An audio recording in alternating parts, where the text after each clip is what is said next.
एक बड़ी योजना के बहाने पुराने पुराने योजनाओं को जमा करके डेटा बड़ा किया गया। 32,000 करोड़ की योजनाओं का शिलान्यास और उद्घाटन करेंगे। तो अखबार जो है और जो न्यूज़ चैनल है, इन दोनों को अलग करके अब देखने से कोई फायदा नहीं है। इन दोनों का यही काम है कि प्रधानमंत्री के झूठ को किस तरह से इंस्टीट्यूशनलाइज किया जाए और आपको इस तरह से पेश किया जाए नरोवा कुंज की तरह कि वो खबर लगे और खबर भी ना हो।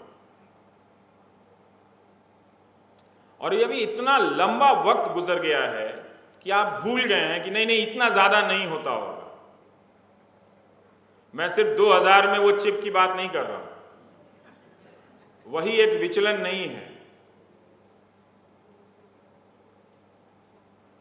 जो चैनलों के ऊपर की जो भाषा है वो पढ़ दी जाए तो शर्म से हम अपना चेहरा नहीं दिखा सकते, लेकिन ये बताया जाता है कि उनकी टीआरपी बहुत ज्यादा है। तो टीआरपी तो उस कार्यक्रम की भी थी जो आप दुनिया खत्म होने वाले के नाम पे बना रहे थे। तो झूठ की अगर टीआरपी होगी तो क्या मीडिया झूठ दिखाएगा?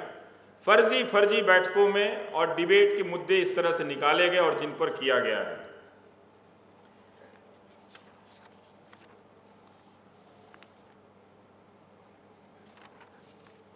इतना ही राष्ट्रवाद से प्रेम था तो मजीठिया दे देते ना, है कि नहीं? दे देते पत्रकारों को वेतन। पिछले साल एक घटना हुई अंकित सक्सेना और अंकित गर्ग की।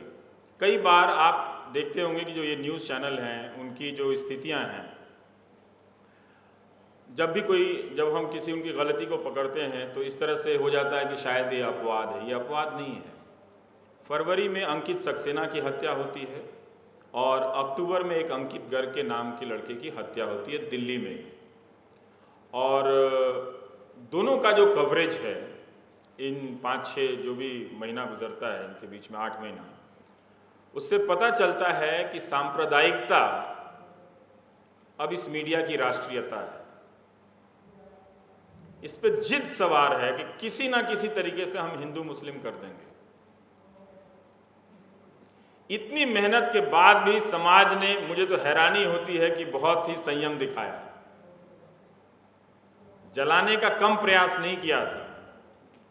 आप फूट पर जाकर देखिए, ज्योति पुनवानी ने जो लिखा है, राम पुनवानी ने, तो कैसे लेजिटिमाइज किया जाता है। तो कपिल मिश्रा ट्वीट करते हैं, अंकित सक्सेना की हत्या होती है, उनकी जो गर्लफ्रेंड थी वो मुस्लिम थी और उस परिवार को पसंद नहीं था तो उस परिवार वो हत्या में शामिल था, ये आपराधिक घटना थी। तो कपिल मिश्रा ट्वीट करता है कि अगर अंकित अखलाक होता तो मेरे शहर का राजा सो नहीं रहा होता।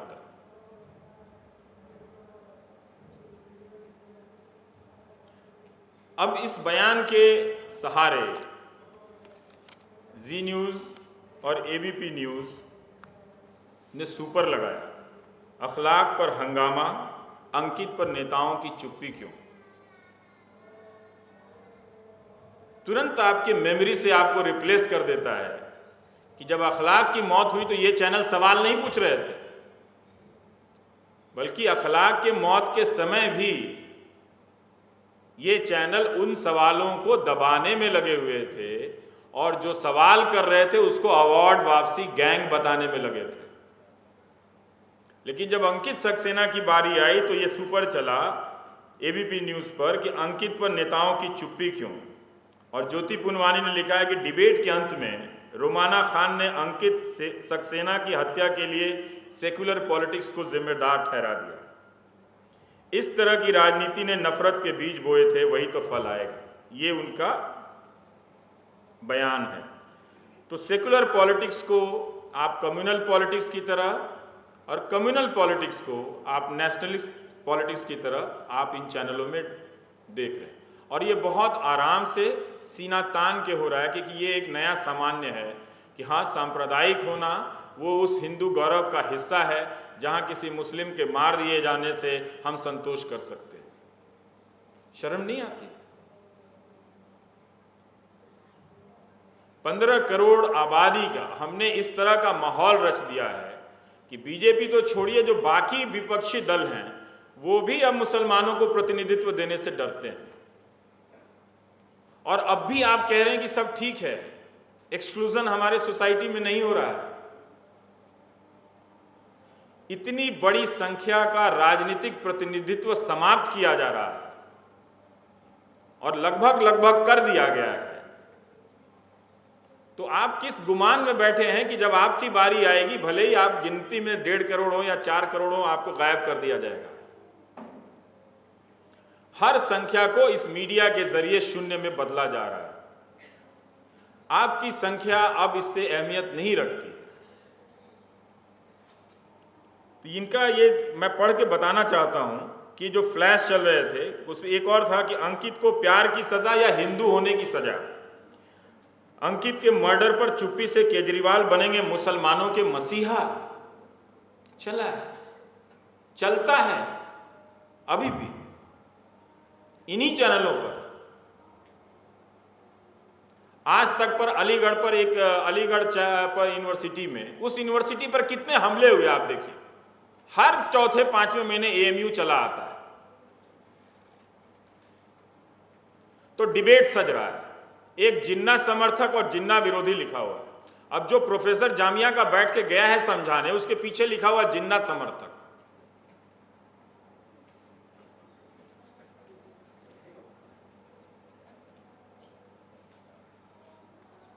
तो इन सारी चीजों को जो लोग देख रहे हैं, उनके पास समझने की संदर्भ के साथ शायद उतने वक्त नहीं है कि उन सारी चीजों को देख लें कि जिन्ना का यहाँ पोस्टर है तो किस वजह से है, और ये विवाद है तो किस वजह से है। लेकिन वो जो फ्लैश चल रहा है, वो जो उसकी स्क्रीन में शेयर चैट और व्हाट्सएप पे जो कंटेंट आ रहा है, और जो स्क्रीन का जो फ्लैश है, आप मुझे यहाँ वक्त ये सेमिनार हॉल होता तो मैं दिखाता कि दोनों में कोई अंतर नहीं है। प्रधानमंत्री की भाषा, अमित शाह की भाषा, ट्विटर पर लिखी गई भाषा, टेलीविजन पे चलने वाले फ्लैश और व्हाट्सएप में घूमने वाली जानकारियां, ये चारों एक दिशा में, इनका कॉम्प्लेक्स पूरा हो चुका है। ये वही व्हाट्सएप की भाषा है जब बेंगलुरु में आपके प्रधानमंत्री कहते हैं हमारे कि जब भगत सिंह जेल में थे तो कांग्रेस का कोई बड़ा नेता नहीं गया। कहां से पढ़ के आए थे हिस्ट्री? पॉलिटिकल साइंस की डिग्री का तो पता नहीं है उनकी।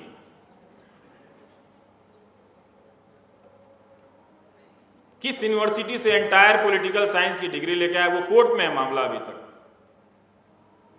लेकिन वो बोल गए। तो हमारे प्रबुद्ध समाज की भी ये हालत हो गई कि हमने इस सवाल को छोड़ दिया।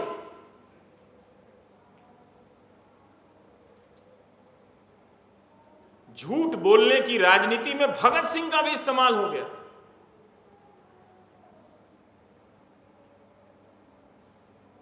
आपने भगत सिंह की फांसी का, शहादत का अपमान किया ना। कौन मिलने गया, कौन नहीं मिलने गया। और जब पता चल गया कि सब मिलने गए थे, तब आपने आज तक उसका जवाब नहीं दिया।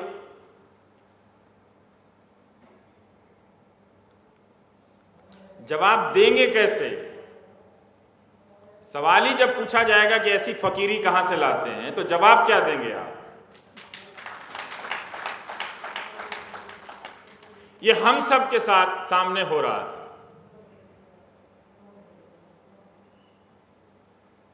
और हम इसको देखे जा रहे थे। नहीं, ठीक है, भारत विश्व गुरु बनने वाला है। कॉलेज में गुरु नहीं, और भारत बन रहा है विश्व गुरु। टीचर नहीं है कॉलेज में, 10 लाख टीचर स्कूलों में नहीं है, इंडिया विश्व गुरु बनने वाला है। तो ये फैसला चल रहा था, देखिए चल रहा है।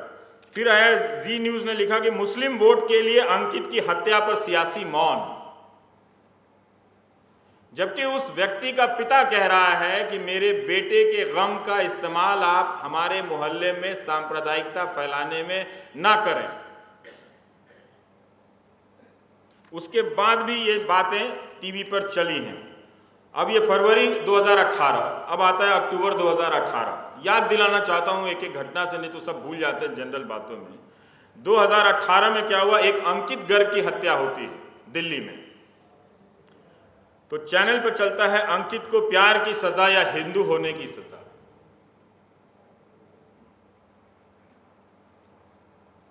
चला, कोई कुछ कर लेगा उनका, कोई कुछ नहीं कर सकता है, क्योंकि प्रधानमंत्री को अगर पकौड़ा तलवाना होगा तो उन्हीं चैनलों पे जाएंगे ना, और कहां जाएंगे। तो इनको कौन लेजिटिमाइज कर रहा है, इसकी पॉलिटिक्स को, इनके जर्नलिज्म को कौन कर रहा है लेजिटिमाइज? इस सरकार के मंत्री कर रहे हैं वहां जा जाकर।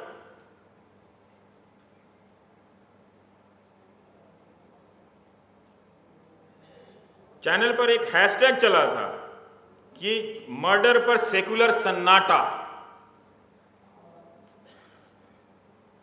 संविधान की प्रस्तावना का ये एक शब्द है,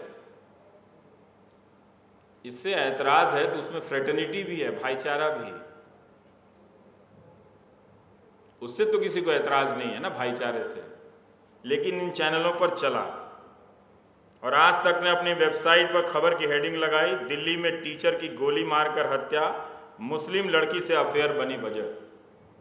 आता है मुसलमान हर खबर में शैतान बनकर, लाया जाता है उसको, ताकि आप उससे नफरत के साथ साथ घृणा करने की जो प्रक्रिया है आपके भीतर, वो निरंतर जारी रहे।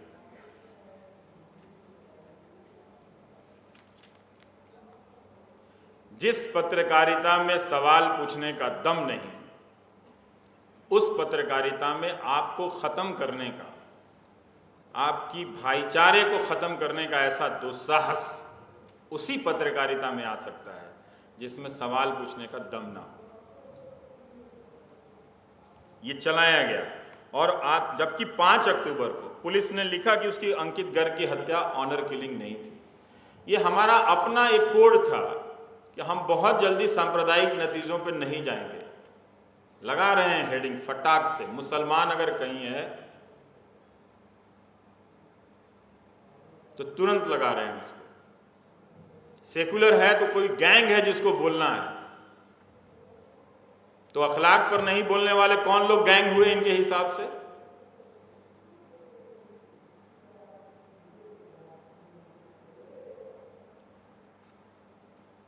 और दैनिक जागरण इतना बड़ा अखबार है, उसके हेडलाइन देखा कीजिए, खबरों को पढ़ के जरा सा देखिए, कितने आराम से लिख के बच के निकल गए, कठुआ में बलात्कार नहीं हुआ था। रोज उस अखबार की खबर को आप देखें, और खबर की हेडिंग को ना देखें आप हिंदी अखबारों की, आप जो खबरें लिखी जा रही हैं उसके कंटेंट का विश्लेषण करके देखिए। कभी तो करेंगे ना। या हम अखबार पढ़ने नहीं आए हैं, जो छपता है उसका विश्लेषण करने आए हैं, और जो टीवी पर दिखाया जाता है उसका विश्लेषण करने आए हैं। आज टेलीविजन में रिपोर्टिंग का ढांचा ध्वस्त है।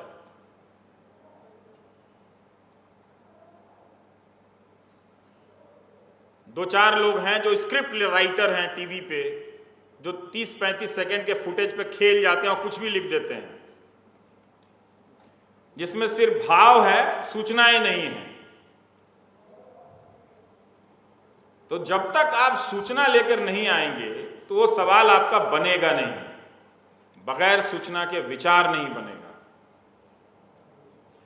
तो न्यूज चैनलों के भीतर सूचना के सारे तंत्र ध्वस्त कर दिए गए। 5 एंकर हैं, इन्हीं को मैनिपुलेट करो, और ये हो भी जाते हैं। करना बहुत आसान भी है सबको।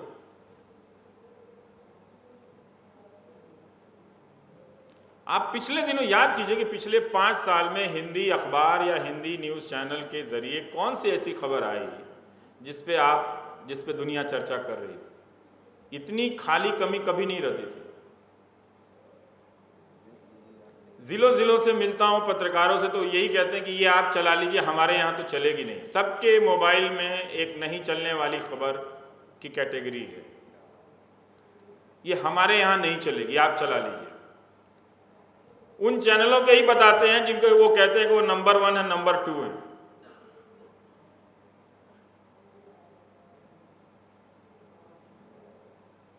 तो खबरें जो नहीं चल रही हैं वो भी उसी झूठ का हिस्सा हैं। जो सामने जो बाकी जो चल रही वो क्या चल रही, वो झूठ है।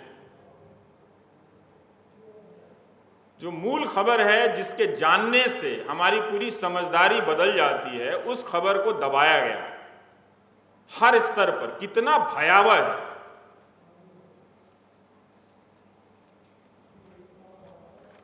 तो हम सब के दिमाग में ये एक सेकुलर पक्ष को और मुसलमानों को डाउट के रूप में खड़ा करते गया है कि देश की सारी समस्याओं का जड़ यही है। जो नेहरू के बारे में जो नफरत फैलाई गई है, दरअसल वो नेहरू के बारे में नहीं है, वो उनके बाप मोइनुद्दीन के बारे में है, जो नाम मोतीलाल का मोइनुद्दीन किया गया, और उनके बाप गयासुद्दीन के बारे में। मतलब वो मुसलमान है तो नेहरू नेहरू नहीं है। और अगर नेहरू मुसलमान होते और भारत के पहले प्रधानमंत्री होते, तब ये लोग क्या करते। तो जो नेहरू से नफरत करने वाले लोग आज की नई पीढ़ी के बने, उनसे पूछता हूं कि क्यों नफरत है। मोइनुद्दीन की पीढ़ी के हैं, गयासुद्दीन की पीढ़ी के हैं। तो ये सफाई हो रही है, क्लींजिंग, इसको क्लींजिंग बोलते हैं। आपके दिमाग से सफाई हो रही है, सामान्य दर्शकों के दिमाग से सफाई लगातार की जा रही है। और उसका भय इतना खड़ा हो गया है कि अब आप देख लें कि जब चुनाव होता है तो उस 15 करोड़ आबादी की जो बुनियादी ज़रूरतें हैं, वो भी अब उस पर भी कोई बात करने वाला नहीं मिलता है, वो ख़त्म कर दिया गया। एक दिन मैं ऐसे ही बैठ के एक अखबार का विश्लेषण करने लगा, हिंदुस्तान नाम है, और उनके संपादक का नाम मुझे मालूम है, शशि शेखर। बहुत ही औसत किस्म का अखबार है, बोला जाना चाहिए, उससे कोई दिक्कत नहीं है। मैं वैसे ही बहुत गालियाँ सुनता रहता हूँ, और बहुत ही औसत और घटिया किस्म का अखबार है, पर खैर कोई बात नहीं। मेरा चैनल पे वो कहते हैं कि आपका तो नहीं अच्छा होगा, तो नहीं अच्छा है, लेकिन नहीं है तो आप कहिए नहीं अच्छा है, उसमें कोई दिक्कत नहीं है। तो मैं बताऊँ तो हफ्ते भर उसका विश्लेषण किया, एक दिन 85 खबरें देखी उसमें। बड़ा अखबार है, हिंदी के पाठकों तक पहुँचता, आप भी लेते होंगे। जब तक हम ये नाम लेके नहीं बात करेंगे, हम किसी समस्या के मूल में नहीं जा सकते। हम नहीं जा सकते। ठीक है कि उन्होंने 2-3 हज़ार पत्रकारों को नौकरी दी होगी, हमने एक की भी नहीं दी है। बात तो करना पड़ेगा ना, उनके अखबार का विश्लेषण तो करना पड़ेगा उनके नाम से।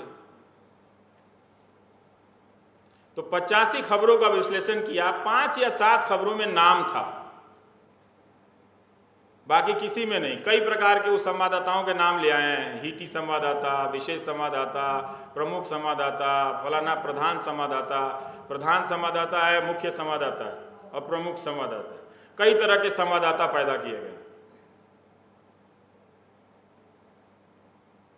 लेकिन किसी का नाम नहीं है। मैं मान ही नहीं सकता कि हिंदी का पत्रकार हो और उसके पास भीतर की कोई खबर ना हो ही नहीं सकता है।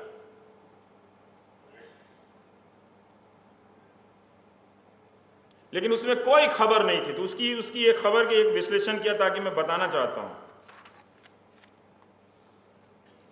नोटबंदी चल रही थी, उससे पहले कई पत्रकार फोन करते थे कि पहला पन्ना तो भाई साहब रिजर्व हो गया है, सपना दिखाना है, और जो लोगों की परेशानियां हैं वो 8वें नंबर पर छप रही हैं। आप कभी तो रिसर्च करेंगे ना, कभी तो जाएंगे लाइब्रेरी में, आर्काइव में देखने के लिए कि नोटबंदी के समय हमारे हिंदी के अखबारों ने हिंदी जनमानस के साथ क्या किया। उसको लेकर जितनी भी आलोचनात्मक रिपोर्ट आई, आप जाकर देखें कि उन अखबारों में क्या स्पेस मिला। अपवाद की बात करने की कोई ज़रूरत नहीं है। जो मुख्य अखबार हैं वो आप जाकर देखें कि उन्होंने वो स्पेस दी कि नहीं दी। इसीलिए कहता हूं कि हिंदी के अखबार हिंदी के पाठकों की हत्या कर रहे हैं।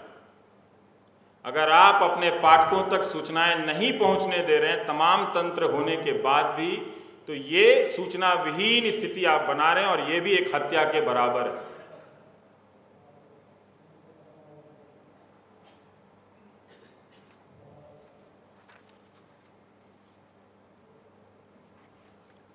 मैं उस अखबार का बताना चाहता हूं, आ रहा हूं मैं कहीं से लिख के लाया हूं मैं उसके बारे में।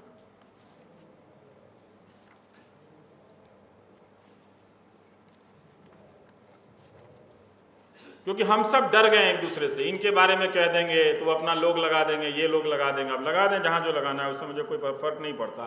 लेकिन कभी तो पूछना पड़ेगा कि आखिर इतना बड़ा अखबार है, इसमें किसी रिपोर्टर का नाम नहीं है, इसके पास अपनी कोई खबर नहीं है, ऐसा कैसे हो सकता है और ऐसा क्यों हो रहा है? उस अखबार के सब एडिटर जब उस बिल्डिंग में घुसते होंगे कस्तूरबा गांधी मार्ग पर, तो गांधी का नाम तो दिखता होगा ना।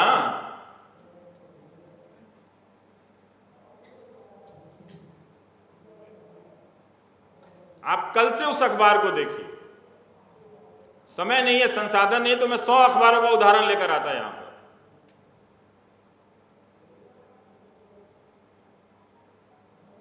लेकिन उनको भी सभा मिलती होगी, 2-3 हजार पत्रकारों को नौकरी दिए होंगे, तो ऐसे ही भर जाएगा।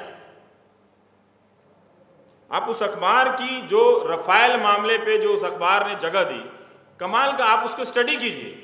स्पेस के हिसाब से उस अखबार ने उस खबर को खूब जगह दी, पूरा पहला पन्ना भरा हुआ था, और यही नहीं बताया कि विवाद क्या है।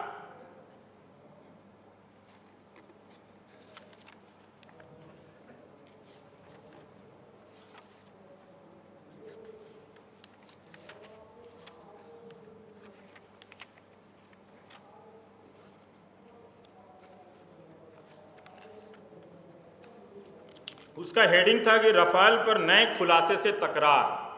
ये उस दिन की खबर है जब एनराम ने अपने हिंदू अखबार में छापी थी ये खबर कि डिफेंस मिनिस्ट्री का एक नोट है जिसको लेकर संसद में बयान हुआ, फिर एएनआई से पूरी लिस्ट आई थी, पूरा नोट आया था, उसमें आया था और काफ़ी मोटे अक्षरों पे उसमें लिखा हुआ है कि रफाल पर नए खुलासे से तकरार। यहाँ से लेके वहाँ तक उस अखबार में खबर। नया खुलासा क्या है इस पर कोई जानकारी नहीं, किसका खुलासा है ये भी जानकारी नहीं है। पहले पैराग्राफ में सिर्फ एक पंक्ति है कि एक मीडिया रिपोर्ट में दावा किया गया है कि रफाल सौदे पर प्रधानमंत्री कार्यालय ने हस्तक्षेप किया था। रिपोर्ट ये नहीं थी एनराम की। उन अधिकारियों ने ये कहा था कि पीएमओ हम सबको अंधेरे में रखकर अपनी तरफ से डीलिंग करने में लगा हुआ है, तो अखबार ने आपको सूचना नहीं दी, वो खबर छापी रफाल पर। देखिए ये कोई अनजाने में नहीं हो रहा है। अब योग्य पत्रकार तो वहां भी होंगे, अब उस पत्रकारिता के स्किल का इस्तेमाल किस चीज में हो रहा है? इस स्किल का इस्तेमाल इस चीज में हो रहा है कि आप तक खबरों की समझ हम नहीं बनाने देंगे। आप कुछ भी कर लीजिए, हम एडिटर हैं, 500 एडिशन है मेरे अंडर में, आप कुछ भी कर लीजिए, मेरे धौंस से कोई बोलेगा नहीं।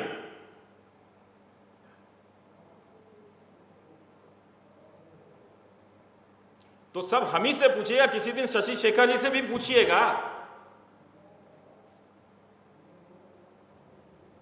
इतने दिन संपादक रह गए, कभी पत्रकारिता भी तो दिखाइए उस अखबार की क्या पत्रकारिता है, कि नहीं पूछेंगे या नहीं हिसाब करेंगे, तो फिर हम बहस क्या कर रहे हैं हिंदी पत्रकारिता को लेकर? जब हम जागरण के एडिटर का नाम लेकर अगर हम चर्चा नहीं कर सकते तो हम बहस क्या कर रहे हैं हिंदी पत्रकारिता पर? फिर हमें इस सवाल को छोड़ देना चाहिए। तो वो लिख रहे हैं, एक मीडिया रिपोर्ट में दावा किया गया है कि राफेल सौदे पर प्रधानमंत्री कार्यालय ने हस्तक्षेप किया है, और आगे की सारी खबरों में जो खंडन हुआ है सरकार की तरफ से और जो बयान आए हैं उसको प्राथमिकता दी गई है। पहले पन्ने पर 2 बयान हैं, 2 खंडन हैं, उसी से जगह भर गई है। पहले पन्ने के नीचे और आखिरी के हिस्से में बेहद बारीक फॉन्ट से, बल्कि सबसे छोटे फॉन्ट में एक छोटा सा हिस्सा है जिसे हाईलाइट किया गया है क्या था मामला। इतनी छोटी, जिस खबर को हिंदू ने इतने बड़े में छापा था उसको उन्होंने 3 लाइन में चश्मा लगा के भी देखेंगे तो नजर नहीं है। आप उस अखबार का मैंने अपने फेसबुक पे लगाया है, जाकर देखिए। और ये पैटर्न है, हिंदी के पाठकों की हत्या का पैटर्न है। करोड़ों पाठक जो उस अखबार को पढ़ रहे हैं, खरीद रहे हैं, लेकिन उन तक कोई सूचनाएं नहीं पहुंच रही। आप अगर रफाल की खबर खोज के नहीं ला सकते तो जिसने लाया है कम से कम जो विवाद आप छाप रहे हैं वो तो डिटेल में बता दीजिए, पर आपने नहीं बताया। अखबार ने अपनी तरफ से कुछ अगर आप देखें तो लिखा कि तो विशेष संवाददाता ने खबर की शुरुआत में पहले पैराग्राफ में सिर्फ एक पंक्ति में लिखा कि राफेल सौदे पर प्रधानमंत्री कार्यालय ने हस्तक्षेप किया। बाकी सारी खबर राहुल और निर्मला के बयान पर लिखी जाती है। दोनों के बयान को अलग से बक्से में तस्वीर के साथ जगह दी जाती है। निर्मला सीतारमण के बयान का सबसे महत्वपूर्ण पक्ष था एन राम और हिंदू पर हमला। जब रक्षा मंत्रालय की फाइल का जब पूरा नोट सार्वजनिक किया गया तो अब अखबार को डिटेल में बताना चाहिए था कि पहले ऊपर क्या लिखा था और नीचे क्या लिखा था। अगर उन अखबारों में पत्रकारिता हो रही होती तो उस विशेष संवाददाता की क्लास लग जाती और न्यूज एडिटर के भी क्लास लग जाती। ये तो बेसिक बात है।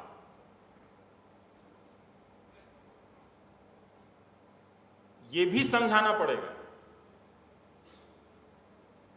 कोई बात इसलिए नहीं कही जाएगी, लोग आपसे पूछ देंगे बताइए 84 में आप कहां थे?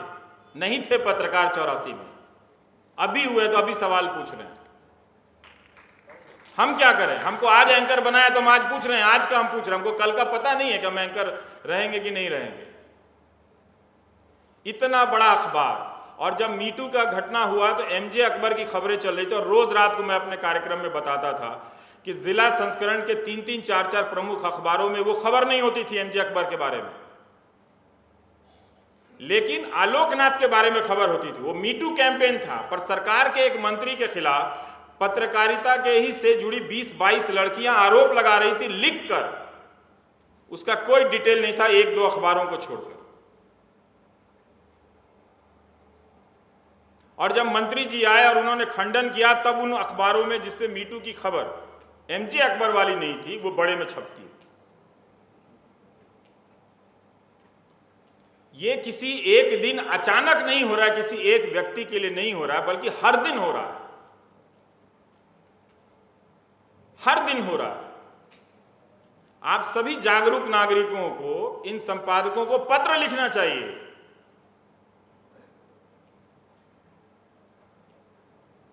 खुशामद की भी एक तरकीब, तहजीब होती है। पीकदान ही उठाने हैं तो जरा लज्जत से उठाइए साहब।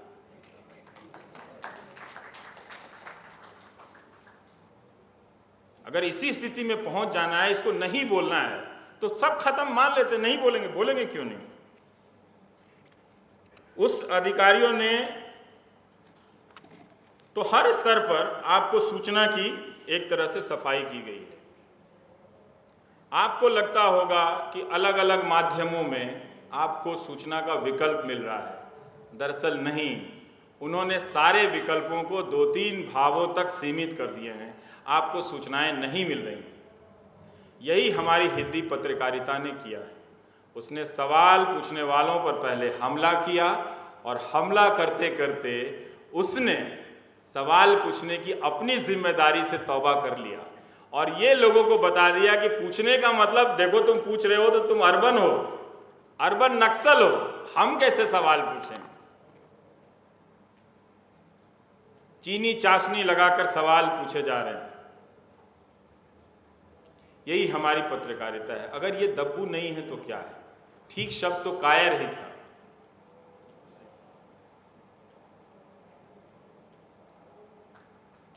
पर इस स्थिति में हम क्यों पहुंच रहे हैं?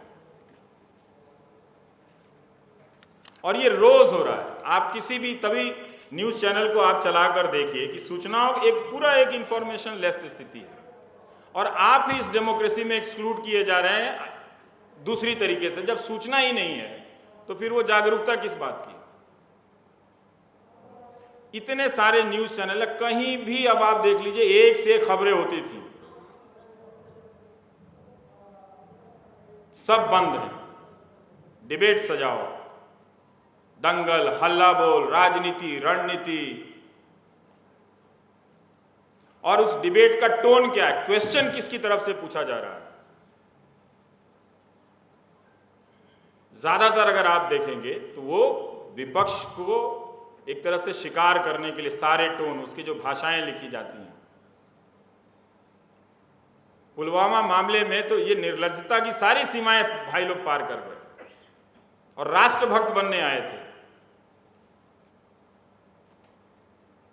तो धीरे धीरे हमारी पत्रकारिता जो इतनी अच्छी थी, बहुत कमियां थी हिंदी पत्रकारिता में, पर इतना बुरा हाल कभी नहीं था कि पत्रकारिता का पूरा व्यक्तित्व कुचल दिया जाए।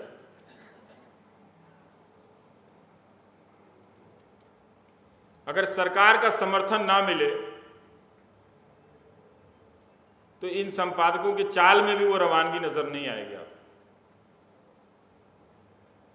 थोड़े बहुत तेवर इसलिए बचे हैं कि प्राइम मिनिस्टर टैग कर देते हैं, वरना जनता को पता है कि ये लोग टैग हो चुके हैं। साल साल हो जाता है इन चैनलों पर, इन अखबारों से एक ढंग का क्वेश्चन नहीं होता है गवर्नमेंट से, साल साल हो जाता है।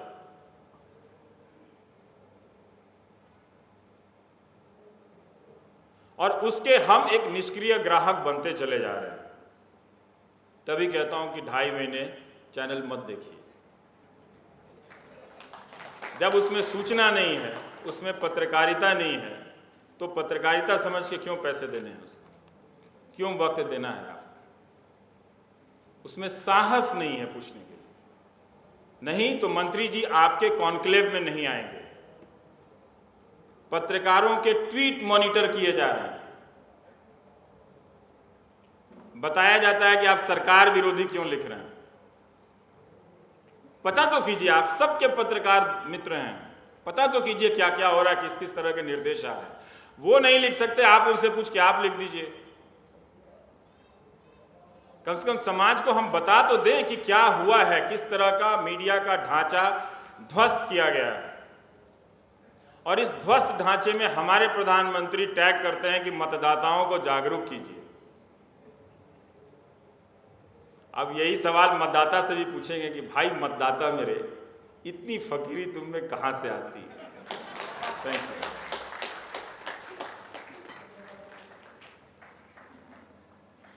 इस विमर्श में हमने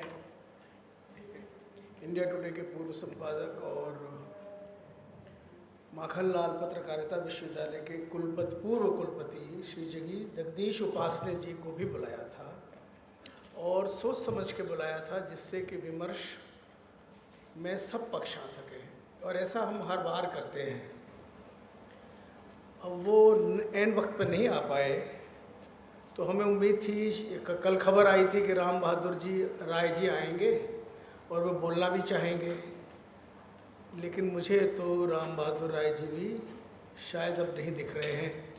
मैं चाहता था कि वे भी बोलें, क्योंकि मैं उस ट्रेंड को नहीं छोड़ना चाहता टीवी चैनल्स के, जिसमें अन्य पार्टियों के साथ साथ एक वैचारिक संगठन बिठा लिया जाता है संख्या 2 करने के लिए। तो मैं भी चाह रहा था कभी कभी कि एक संख्या तो यहाँ बनी रहे। कुछ साल पहले, शायद 1.5 साल पहले, मैंने एक शब्द गढ़ा था, एंकरनी, टीवी चैनल के एंकर और एंकरनी, और वो बहुत चला। और वो उस दिन से चला जब नोटबंदी की रात या कुछ दिन बाद एक एंकरनी जी बोल रही थी कि 2000 के नोट में एक चिप लगा है जो 100 फीट की गहराई तक भी अगर नोट को गाड़ दो तो सिग्नल दे देगा और आईटी डिपार्टमेंट वहाँ जाके नया 2000 का नोट पकड़ लेगा। अब हम लोग थोड़ा सा तकनीकी थोड़ा सा ज्ञान रखते हैं, तो मैंने कहा कि जिसको गड्ढा करना ही होगा वो 125 फीट का कर लेगा। 125 फीट के बाद फिर तुम्हारी चिप कैसे चलेगी? लेकिन एंकरनी जी ने वो ज्ञान करीब 2 दिन तक पूरा बघारा, जब तक कि ये सब लोगों ने साबित नहीं कर दिया कि 2000 के नोट में कोई चिप नहीं है। फिर एक दिन बिहार विधानसभा के चुनाव का नतीजा आ रहा था 2015 का, तो शुरू में जो केंद्र की पार्टी का प्रतिपक्ष था बिहार में, वो हार रहा था। शुरू का ट्रेंड था, हार रहा था, पोस्टल बैलेट या जो भी हो। तो सब जगह 1.5 घंटा चला कि हार गए, और सब एंकरनी चहक गए, प्रफुल्लित मुदित मन से, रोशनी आ गई चेहरे पर। अचानक जब एक दूसरा ट्रेंड आया, तो जो खास 2, 3, 4 एंकरनियाँ हैं, मैं सम्मान के साथ कह रहा हूँ, मतलब मेरा मंतव्य किसी भी तरह का महिला, स्त्री के पुरुष कुछ कहने का नहीं है, जैसा एंकर उसका स्त्रीलिंग एंकरनी। एंकरनी जी ने कहा और मैंने ध्यान से सुना, अभी अभी बुरी खबर आई है। अब अभी अभी बुरी खबर आई है तो किसके लिए बुरी खबर है? तुम तो एंकर नहीं हो, एंकर हो, लेकिन निर्बाध, कोई चिंता या शर्म नहीं। अभी अभी बुरी खबर आई है कि फलानी पार्टी हारने लगी है। अब एंकर और एंकरनिया या टीवी चैनल, पत्रकार, संपादक, एक और गड़बड़ हो रही है कि पत्रकारिता मीडिया का स्वामित्व उन हाथों में आने लगा है और ज़्यादा जो विभिन्न धंधा करते हैं।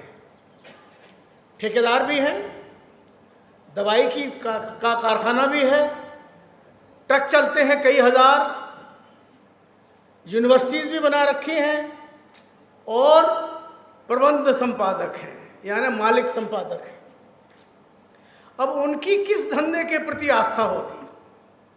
पत्रकारिता के धंधे के प्रति या बाकी धंधों के प्रति? क्योंकि ये वो खुद कहते हैं, मुझसे खुद, एक ज़माने में वो लिखता था विश्व का सबसे बड़ा हिंदी अखबार। अब वो हमारे ही शहर से पैदा हुआ, ग्वालियर से। मालिक के पिता के पिता मुझे जानते थे, पुराने। अब मालिक उनके पौत्र हैं। तो उनको एक दिन मैंने वैसे ही आते रहते थे बात करने, तो मैं कैसा चल रहा है? कहना बढ़िया चल रहा है। तो मेरे को पत्रकारिता कैसी चल रही है? अखबार से बाकी सब चल रहे हैं। तो मैं कहा जरा हमारे बच्चों को एक दिन बोल के बताओ कि अखबार से बाकी कैसे चलते हैं। तो सचमुच उन्होंने अगले दिन अखबार विद्यार्थियों को बताया कि सचमुच बताया, और मैं हैरान दंग कि एक सबसे बड़ा हिंदी अखबार का मालिक खुलेआम कह रहा है कि कैसे मैं अखबार से बाकी धंधे चलाता। यानी अखबार कहते ऐसे कहते, मैंने चाबी ऐसे की, ठेका मिला। अब ये सब चीज़ें तो छोटी दिख रही हैं, अब बड़ी चीज़ हो गई है। बड़ी चीज़ ये है कि दुनिया के चौथे, तीसरे, पांचवें नंबर, जो भी उनका नंबर ऊपर नीचे होता रहे, वो सबसे अमीर रईस आदमी अब धीरे धीरे वो सारे मीडिया को टेक ओवर कर रहे हैं। उनका नाम आपको पता है, वो हैं जो ये हिमाकत कर सकते हैं कि विश्व के सबसे बड़े लोकतंत्र के सबसे बड़े शीर्ष के आदमी के पीठ पे हाथ रख दें। ये पीठ पे हाथ प्रधानमंत्री के रखने की कोई हिम्मत नहीं पड़नी चाहिए किसी सेठ को, लेकिन ऐसा हो रहा है। फोटो छप रहे हैं, प्रधानमंत्री जी उनकी पत्नी का हाथ पकड़ के ही कर रहे हैं। तुम इस देश के लोकतंत्र के सबसे बड़े आदमी हो, और बता दूं कि इंदिरा जी से ज्यादा पॉपुलर नहीं हो। इंदिरा जी ने 75 के बाद 77 में चुनाव कराया, बड़ी गलतफहमी थी। सबने कहा था कि भयानक रूप से आपको बहुमत मिलेगा, खुद हार गई थी। मैं उस चुनाव में था रायबरेली में, जिसमें राजनारायण जी ने हराया था। अटल जी से बड़े पॉपुलर नहीं हो आप। अटल जी का शाइनिंग इंडिया, तब जिस दिन नतीजा आया, शक्लें देखने लायक थी दो पितृ पुरुषों की भाजपा के, कि क्या हो गया। ये शाइनिंग इंडिया जब जनता धराशायी करती है तो ऐसे ही होता है। और गलतफहमी में मत रहना। इस देश के मतदाता आप कितना ही सेंसर कर लो, कितने ही रोक लगा लो, लेकिन जिस दिन तय कर लेंगे, चुपके से इतिहास के किस कूड़ेदान में चले जाएंगे पता भी नहीं चलेगा। इसलिए इस भारत की उज्जवल परंपराएं लोकतंत्र की और पत्रकारिता की जो रही हैं, ये भागीदारी वाला लोकतंत्र, ये जवाबदेह लोकतंत्र बनना चाहिए। आप उस संस्था को, जो इतनी बड़ी, सबसे बड़ी संस्था है, यदि खत्म कर रहे हैं। मैंने कल लिखा, ये है साक्षी महाराज, शायद जिक्र में आया आज तो है, आज मैंने अपने फेसबुक पोस्ट में लिखा है आखथू महाराज। बात ही ऐसी बोल दी, मैं तो किसी बाबा महाराज पर काय को आखथू करूं। बात बोल दी कि बस 2019 का चुनाव हो जाए, 24 में चुनाव नहीं होने वाला है। इतना आसानी से मत कहिए आखथू महाराज, इतना मत कहिए। ये देखिए, ये करोड़ों लोगों का लोकतंत्र है। इस लोकतंत्र के माध्यम से ही आप बने हो। हम कांग्रेस के समर्थक नहीं है, बता दूं मैं आपको। मैं अपनी जवानी में, बैठे हैं जैन साहब कहाँ गए, कम से कम 17 बार इंदिरा गांधी की जेल में रहा हूं। हम कांग्रेसी समर्थक नहीं हैं, तब भी सवाल करते थे और आज भी करेंगे। और तुम नहीं रहोगे, जो आएगा उससे फिर करेंगे। ये सवाल, ये सरकार की पारदर्शिता, ये नीतियों पर प्रहार, ये होते रहने चाहिए। यही भारत को, राष्ट्र को मजबूत करेगा। ये जो बालाकोट का पूरा किस्सा हुआ, मैं इसको बड़ा क्लोजली फॉलो कर रहा हूँ। सारी चीज़ें, और सब फेक, टोटल फेक, सारी इमेजेस फेक। एक कौवा तो मरा नहीं, पेड़ भी मरे, कौवा भी मरा, गड्ढा भी हुआ, वहाँ से करीब 1 किलोमीटर दूर के आसपास हुआ। लेकिन अगर मान लो नहीं भी हुआ है, चूक गया, कुछ बात हो गई, तो उसको दोबारा कर देते। अरे भाई, अगले दिन कर देते। आप तो सर्वशक्तिमान हैं, तो आपने तो जो नहीं हुआ उसी को लेके उड़ गए। देखिए, भारतीय लोकतंत्र में जान तभी रहेगी इस देश में जब इसमें पार्टिसिपेशन सबका रहेगा, जो सच के सिवाय किसी और चीज़ से हो नहीं सकता है। सच टिकेगा और झूठ खत्म होगा। आप सब लोग 8वें विमर्श में आए। राय साहब हैं कि नहीं? क्यों सुप्रिया, राय साहब हैं? नहीं आए। हम फिर चाहेंगे अगले विमर्श 9 में आप ज़रूर आएँ। फिर हम पत्रकारिता पर बैठेंगे और उम्मीद करिए कि जो आपके हाथ में जो निशान है वो भारत के हित के प्रति निशान लगे। किसी जिसको देना हो दीजिए, लेकिन सबसे पहले भारत हित की चिंता करिए। आप सबका बहुत बहुत आभार। इधर आपके लिए चाय जरूर पिएं, क्योंकि हम लोग मिलेंगे जुलेंगे चाय के मौके पर ही। आइए सब लोग, और अगले विमर्श में फिर ज़रूर आइए।